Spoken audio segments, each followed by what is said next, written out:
So here's a simple application which we're demonstrating outside our building, and we've got the GRL 600 set up on the tripod. It's levelled, it's at 0 on both the x-axis, which is the one going this way out across the car park here, and it's also levelled on the y-axis. We're using the laser receiver, which is beeping in the background there. This is the LR60.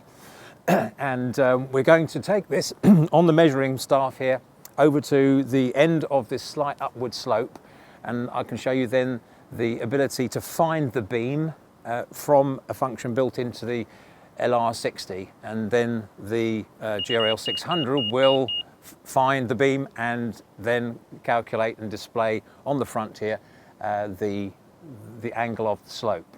Okay, so we've walked to the other end of the slope, which is designed in the case of this car park to enable proper drainage of the water. That's a typical application.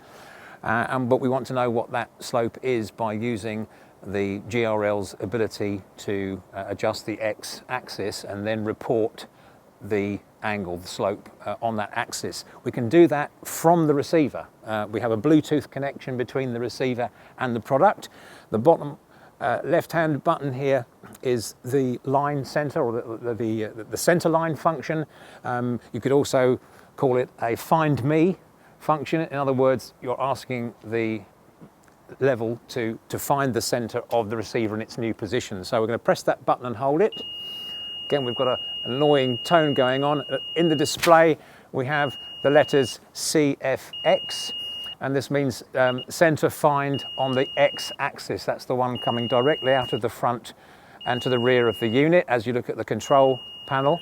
It's not affecting the y-axis at all. It's simply lifting the x-axis first up very high, and then it will start to come down until it finds the receiver section here, and then we'll find the center, which it's done already, so quite a quick operation there.